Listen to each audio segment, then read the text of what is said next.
હું વિશાલ ઉકાણી આપનું હાર્દિક સ્વાગત કરું છું. ગયા લેક્ચરમાં આપણે જોતા હતા કે પરિસ્થિતિ પ્રમાણે ડિફરન્શિયલ સમીકરણ બનાવવાના અને તેનો ઉકેલ છે આદેશી રીતે આપણે મેળવવાનો છે. તો સ્વાધ્યાય 3.3 માં પ્રશ્ન નંબર 3 માં દાખલા નંબર 4 તરફ આપણે જોઈએ તો રકમ એક આ પ્રમાણે આપેલી છે કે શહેરમાં ટેક્સીનું ભાડું નિશ્ચિત ભાડા અને અંતરના પ્રમાણમાં સંયુક્ત લેવાય છે. એટલે અમુક ફિક્સ ભાડું અને પછી જે પ્રમાણે અંતર કે ટેક્સીમાં લાગે એ પ્રમાણે ભાડું લેવાય છે. 10 કિલોમીટરના અંતર માટે રૂપિયા 105 અને 15 કિલોમીટર મુસાફરી માટે રૂપિયા 155 ચૂકવવા પડે છે. તો નિશ્ચિત ભાડું કેટલું હશે અને પ્રતિ કિલોમીટર કેટલા કિંમત ચૂકવવી પડશે? આપણે બે કિંમત મેળવવાની છે. પહેલું છે નિશ્ચિત ભાડું અને બીજું છે પ્રતિ કિલોમીટર દર. એટલે ટેક્સીનું ભાડું છે એ કંઈક આ પ્રમાણે ગણતરી કરવામાં આવે છે. પહેલા એક ચોક્કસ નિશ્ચિત ભાડું તમે ટેક્સીમાં ગમે તેટલા કિલોમીટર સવારી કરો તમારે એક ફિક્સ ભાડું તમારે આપવાનું છે પ્લસ પ્રતિ કિલોમીટર માટે એક કોઈ ચાર્જ છે. એ ચાર્જ છે એ ટોટલ થઈને આપણું તમારું ફાઇનલ ભાડું બને છે. તો તમે કિલોમીટર કેટલા સવારી કરો છો એ નિશ્ચિત ભાડા પર ડિપેન્ડ કરતું નથી. નિશ્ચિત ભાડું ફિક્સ લાગશે કે તમે 1 કિલોમીટર ગાડીમાં બેસો 5 બેસો કે 50 બેસો. તો નિશ્ચિત ભાડું આપણું આવશે x અને પ્રતિ કિલોમીટર ભાડું આવશે y.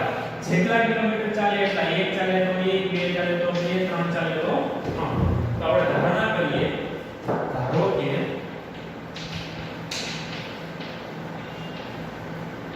નિશ્ચિત ભાડું બરાબર રૂપિયા x અને પ્રતિ કિલોમીટર ભાડું બરાબર રૂપિયા y. તો હવે આ શરત મુજબ આપણે અલગ અલગ શરત આપી છે તેને આપણે સમીકરણ બનાવીએ. પ્રથમ શરત મુજબ તમને કહેવામાં આવ્યું છે 10 કિલોમીટરના અંતર માટે 105 રૂપિયા. 10 કિલોમીટરનું અંતર એટલે કેમ? તો કે નિશ્ચિત ભાડું x ફિક્સ લાગશે પ્લસ કિલોમીટર કેટલા છે 10 એટલે 10 કિલોમીટરના 10 ગુણ્યા y એનું ભાડું થશે 105 રૂપિયા. આ જ પ્રમાણે 15 કિલોમીટર માટે 155 રૂપિયા છે. તો x + 15y બરાબર 155. એટલે આ પ્રમાણે સમીકરણ બનશે. x ની કિંમત જે છે એ સેમ ટુ સેમ રહેશે. તમે ગમે તેટલી ગાડીમાં સવારી કરો x ની કિંમત છે એમાં કાંઈ ફેરફાર થશે નહીં. ફેરફાર ક્યાં થશે તો કે y ની સાથે ગુણાકારમાં. જેટલા કિલોમીટર ગાડી ચાલશે એટલા કિલોમીટર તમારું પ્રમાણે ભાડું લાગશે. તો પ્રથમ શરત મુજબ તમારું સમીકરણ બનશે x + 10y બરાબર 105. સમીકરણ નંબર 2. એ જ પ્રમાણે તમે બીજી શરત જે છે એના મુજબ કેટલા પ્રમાણે સમીકરણ બનશે? બીજી શરત મુજબ x + 15y બરાબર 155. હવે આ બંનેને આપણે આદેશી રીતે ઉકેલ મેળવવાનો છે. આપણે લખીશું સમીકરણ 1 પરથી સમીકરણ 1 માં x ને કરતા બનાવીશું એટલે x બરાબર આવશે 105 - 10y. આને આપણે એવું લખીશું કે x બરાબર 105 - 10y લેતા ક્યાં મૂકશું? સમીકરણ નંબર 2 માં મૂકીશું. સમીકરણ નંબર 2 એક આ પ્રમાણે આવશે x + 15y બરાબર 155. જે x ની કિંમત મૂકીશું x ની કિંમત છે 105 - 10y + 15y બરાબર 155. 105 ને આપણે સામે મૂકીશું એટલે -105 થશે. અહીંયા y નો વહીવટ કરીએ 15y - 10y એટલે 5y 155 - 105. 155 માંથી 105 કાઢીએ એટલે 50. 5y બરાબર 50 માટે y બરાબર આવશે 10. તો y બરાબર 10 છે એ લેતા અહીંયા આગળ મૂકીશું તો x બરાબર આવશે 105 માઈનસ 10y માં y બરાબર 10 મૂકશો 105 માઈનસ 10 ગુણ્યા 10. બરાબર સિમ્પલ લોપ લઈને આપણે કામ કરવાનું છે. મેન અગત્યનું છે આ સમીકરણ બનાવવા કે x જ બંનેમાં શું કામ લીધા કે ગાડી ગમે તેટલી ચાલશે ગાડીમાં ભાડું જે નિશ્ચિત છે તો 1 રૂપિયા લાગશે. y માં ફેરફાર થશે y ની સાથે જેટલા કિલોમીટર ગાડી ચાલે છે એટલા ગુણાકાર કરવાના રહેશે. તો આપણે અહીંયા x ની ગણતરી કરીએ 10 ગુણ્યા 10 એટલે 100. તો x બરાબર મળ્યા આપણને 5. x અને y મળી ગયા. તો આન્સર લખીશું આપણે કે માટે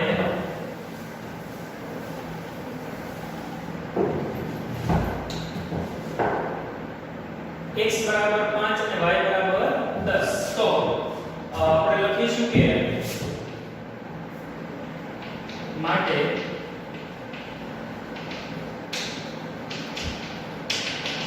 નિશ્ચિત ભાડું બરાબર ₹5 અને પ્રતિ કિલોમીટર ભાડું બરાબર ₹10. આ આપણો થયો આન્સર. 1 કિલોમીટરના 10 રૂપિયા અને આ ગાડીમાં બેસો એટલે 5 રૂપિયા અલગથી નિશ્ચિત ભાડું લાગે છે. હવે આ જ દાખલામાં તમને એવું પણ પૂછવામાં આવ્યું છે કે 25 કિલોમીટર મુસાફરી માટે કેટલું ચૂકવવું પડશે ભાડું. માટે લખીશું કે માટે 25 કિલોમીટરની મુસાફરી માટે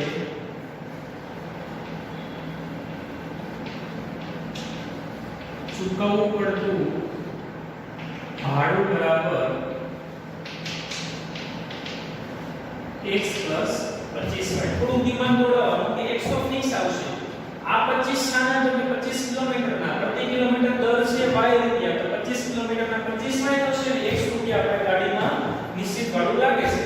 x ની માની કિંમત મૂકીશું તો x બરાબર આવશે 5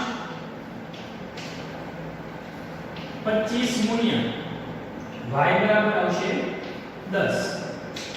તો એ આવશે 5 + 250 એટલે આવું લાગશે ભાડું ટોટલ રૂપિયા 295.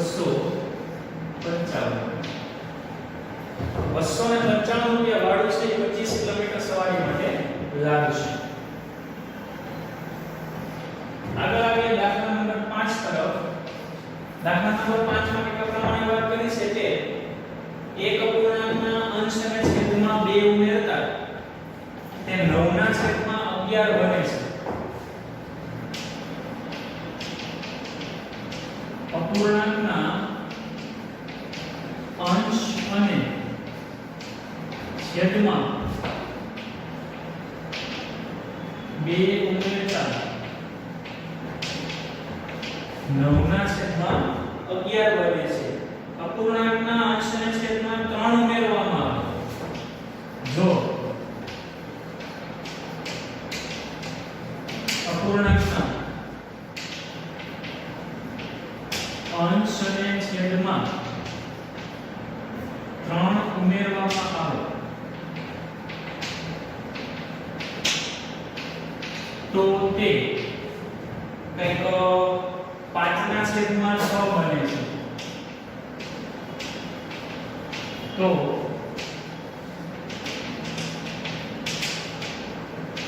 અપૂર્ણાંક શોધો. અપૂર્ણાંક મીન્સ કે સંખ્યા આપેલી છે તેને અંશ અને છેદમાં અમુક કિંમત હશે. તો સૌપ્રથમ આપણે અપૂર્ણાંકનો અંશ અને છેદ ધારી લઈએ. આવા પ્રકારના દાખલા છે એ બોર્ડમાં અથવા તમારી એક્ઝામમાં પૂછી શકાય. તો ધારણા કરીએ કે ધારો કે અંશ બરાબર x છેદ બરાબર y માટે આપણો અપૂર્ણાંક છે તે આવશે x ના છેદમાં y. બરાબર. હવે આપણે લઈએ પ્રથમ શરત કે પ્રથમ શરત મુજબ પ્રથમ શરત મુજબ આપણે જે કિંમત આપેલી છે એ આ પ્રમાણે કે અપૂર્ણાંકના અંશ અને છેદમાં 2 ઉમેરવામાં આવે. અંશમાં 2 ઉમેરીએ છેદમાં 2 ઉમેરીએ એટલે આવું થાય x + 2 y + 2. રકમમાં આપણને એવું કીધું છે કે અપૂર્ણાંકના અંશને છેદમાં 2 ઉમેરવામાં આવે તો તે 9/11 થાય છે. વિદ્યાર્થી મિત્રો બંને બાજુ ભાગાકાર સ્વરૂપ આપેલું છે. જ્યારે પણ આવું આપેલું હોય આપણે સાદું રૂપ આપવા માટે ક્રોસ ગુણાકાર કરીશું તો ક્રોસ ગુણાકારમાં 11 આ બાજુ ગુણાય અને y + 2 9 આટલે ગુણાય. તો ક્રોસ ગુણાકાર કરીશું આપણે 11 * x એટલે 11x 11 * 2 22. એવી રીતે અહીંયા 9y + 9 * 18. હવે x બાજુ આ લઈ લઈએ x આ બાજુ લઈ લઈએ અને સંખ્યા સામે લઈ લઈએ એટલે આપણે વિચલ સુરેખ સમીકરણ આપણને મળી જાય. તો આ કે આ પ્રમાણે આવશે 11x - 9y = 18 - 22 માટે 11x - 9y = 18 - 22 એટલે -4. આપણું સમીકરણ 1.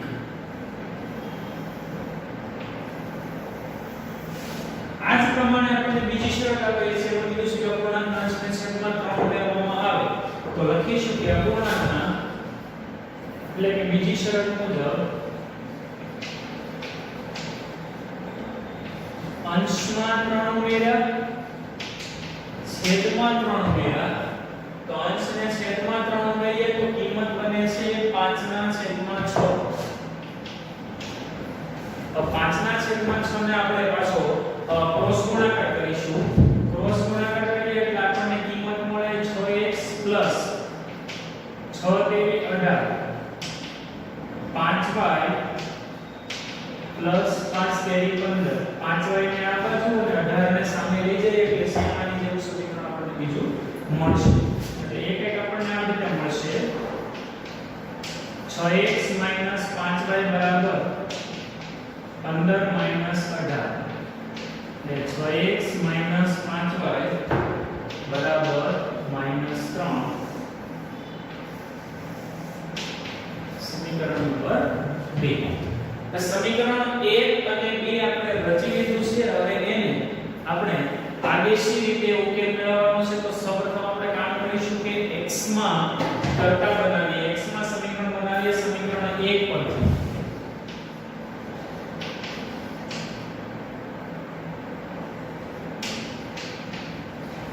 સમીકરણ નંબર 1 પરથી 11x ને કરતા બનાવીએ એટલે -9y સામે જાય. -9y સામે જાય એટલે આવશે +9y.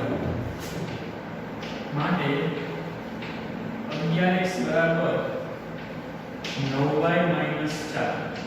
જો 11 ને છેદમાં લાવીએ એટલે આવશે 9y - 4/11. આ જે x ની કિંમત છે એને આપણે સમીકરણ નંબર 2 માં મૂકીશું. તો સમીકરણ નંબર 2 માં મૂકીએ તો સમીકરણ નંબર 2 લખીએ 6x - 5y બરાબર -3. 6 9y - 4/11 -5y બરાબર -3. તો હવે આપણે અહીંયા 6 અને 11 નો કઈ થશે નહીં એટલે 6 ને અહીંયા બંને બાજુ ગુણી દઈએ. 11 ને લસા માટે અહીંયા ગુણીશું એટલે કે આ પ્રમાણે આવશે 6 * 9 = 54y -6 * 24 11 * 5 -55y આખાના છેદમાં 11 બરાબર -3. તો એને આપણે પાછા અહીંયા આગળ વધારીએ.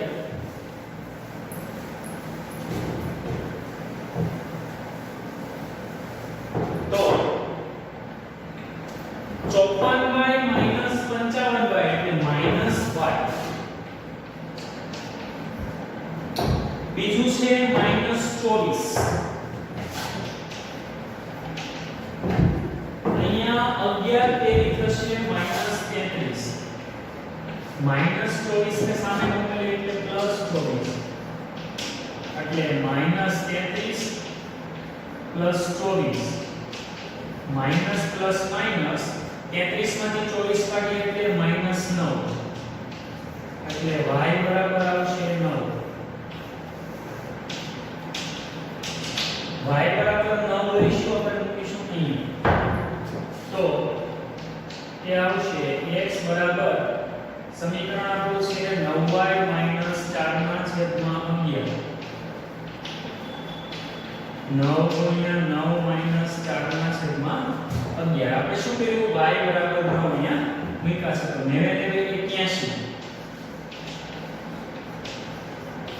81 4 ના છેદમાં 11 77 ભાગ્યા 11 એટલે x બરાબર આવશે 7 ચલો x બરાબર 7 અને y બરાબર 9 મળી ગયા આન્સરમાં આપણે x બરાબર 7 અને y બરાબર 9 માટે ઉકેલ એવું નથી લખવાનું આપણે ધારણા કરી કે અંશ અને છેદ એટલે કે અપૂર્ણાંક પ્રશ્ન પૂછ્યું છે કે અપૂર્ણાંક શોધો માટે લખવાનું અપૂર્ણાંક બરાબર x ના છેદમાં y બરાબર 7 ના છેદમાં 9 માટે લખીશું કે માટે અપૂર્ણાંક બરાબર x ના છેદમાં y બરાબર 7 ના છેદમાં 9 આનો આન્સર જો આપણે અહીંયા ચેક કરીએ તો શરતમાં એવું કીધું કે અપૂર્ણાંકના અંશમાં 7 અને છેદમાં 9 ઉમેરો સોરી અપૂર્ણાંકના અંશ અને છેદમાં 2 ઉમેરો તો 7 ને 2 9 થાય 9 ને 2 11 થાય તો 9 ના છેદમાં 11 આપણને કિંમત ઓલરેડી આપેલી છે ચલો નેક્સ્ટ દાખલામાં આવીશું દાખલા નંબર 6 માં દાખલા નંબર 6 માં આપણને કીધું છે કે 5 વર્ષ પછી જેકબની ઉંમર તેના પુત્રની ઉંમર કરતાં 3 ગણી હશે 5 વર્ષ પછી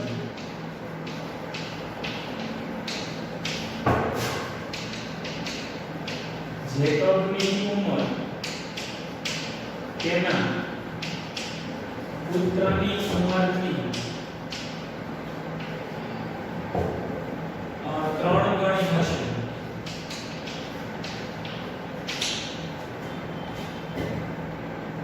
5 વર્ષ પહેલા જેકબની ઉંમર તેના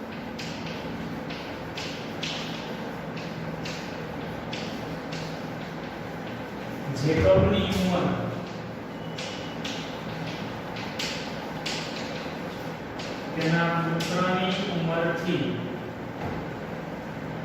7 ગણી હોય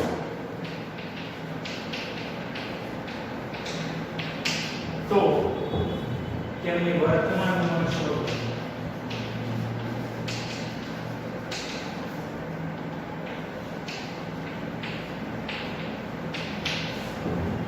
5 વર્ષ પછી જેકબની ઉંમર તેના પુત્રની ઉંમર કરતાં 3 ગણી હશે અને 5 વર્ષ પહેલા જેકબની ઉંમર તેના પુત્રની ઉંમરથી 7 ગણી હોય તો બંનેની વર્તમાન ઉંમર શોધો અહીંયા બે અલગ અલગ ફેક્ટર છે 5 વર્ષ પછી અને 5 વર્ષ પહેલા આપણે અગાઉ આપણો દાખલો બની ગયેલા છે એમાં વાત કરી કે જ્યારે પણ અમુક વર્ષ પહેલા કે અમુક વર્ષ પછી આવે ત્યારે હંમેશા જે તે વ્યક્તિની હાલની ઉંમર ધારવાની તો ધારણા કરીએ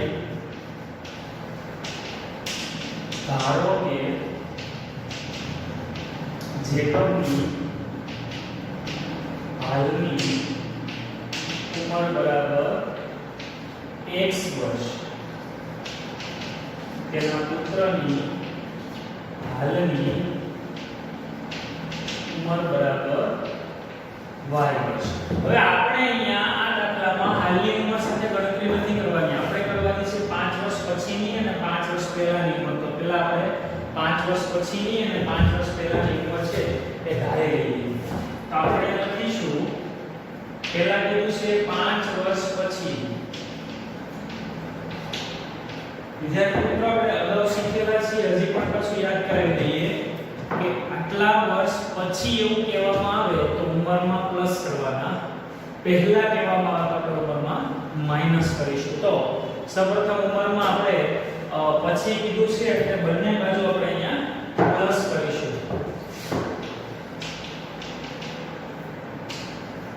તો જેકબની ઉંમર થશે x 5 અને પુત્રની થશે y 5 તો શોર્ટમાં લખું છું જેકબની ઉંમર x 5 અને પુત્રની ઉંમર y 5 તો 5 વર્ષ પછી એવું કીધું છે કે જેકબની ઉંમર એટલે આપણે લખીશું પ્રથમ શરત મુજબ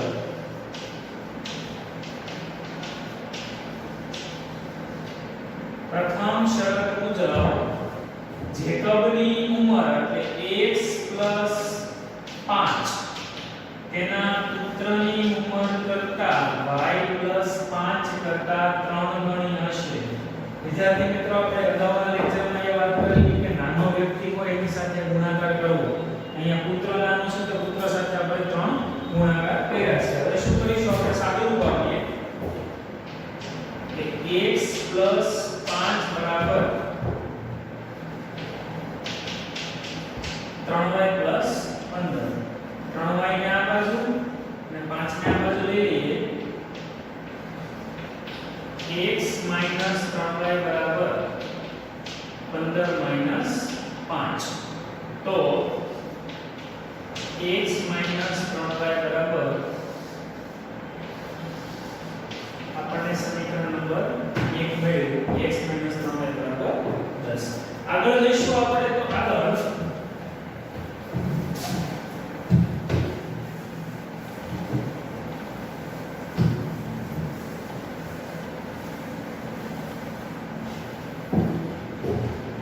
બીજી શરત આપેલી છે કે 5 વર્ષ પહેલા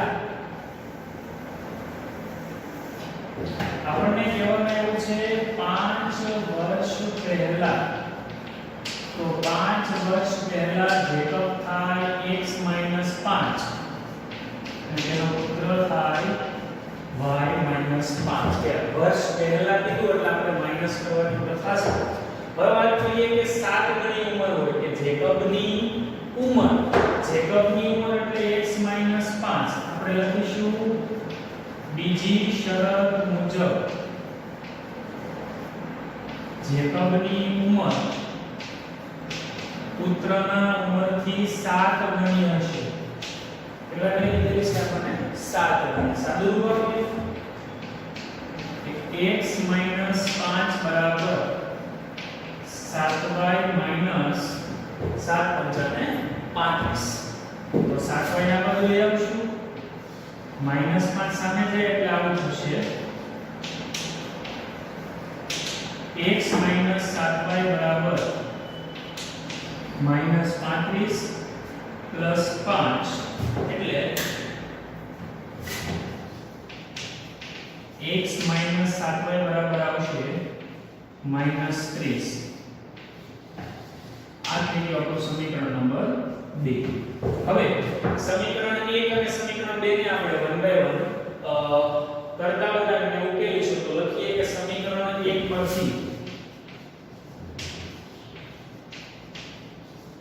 આપણે અહીંયા રીત વાપરીએ છીએ બધા દાખલામાં આદેશની રીત. એટલે આપણે અહીંયા x ને કરતા બનાવીશું. તો -3y સામે જશે એટલે આવશે 10 + 3y.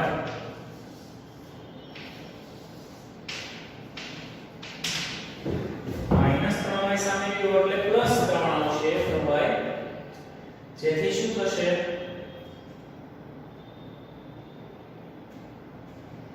x ની કિંમતમાં આવશે 10 + 3y અને લખીએ અહીં ઉપર. તો આ સમીકરણ 2 માં મૂકીએ. x - 7y બરાબર -30. x બરાબર મૂકીશું 10 + 3y - 7y બરાબર -30. જ્યાં 10 માઈનસ પ્લસ માઈનસ થશે. આપણે 10 ને સામે મૂકી દઈએ એટલે આ બાજુ વધશે -4y -30. 10 સામે જાય એટલે -10. તો -4y બરાબર -10 ને -30 થશે -40. માટે -4y બરાબર -40 એટલે y બરાબર આવશે 40/4 એટલે y બરાબર આવશે 10. y બરાબર 10 લેતા ક્યાં મૂકીશું? અહીંયા મૂકીએ. માટે x બરાબર 10 + 3y 3 ગુણ્યા 10 10 ગુણ્યા 3 એટલે 30. x બરાબર આપણને મળ્યા 40. તો વિદ્યાર્થી મિત્રો અહીંયા આગળ જેકબની અને તેના પુત્રની આપણને હાલની ઉંમર મળી છે. શું કામ? તો કે આપણે અહીંયા x અને y જે લાવ્યા છીએ x અને y માટે આપણે ધારણા કરેલી હતી તેમની હાલની ઉંમર. તો આન્સરમાં આપણે લખીશું E1 આપણને કીધું પણ છે કે તેમની વર્તમાન ઉંમર શોધો. તો આપણે ધારણા કરેલી હતી તે પ્રમાણે આન્સર લખશું કે માટે જેકબની હાલની ઉંમર બરાબર 40 વર્ષ, તેના પુત્રની હાલની ઉંમર બરાબર 10 વર્ષ.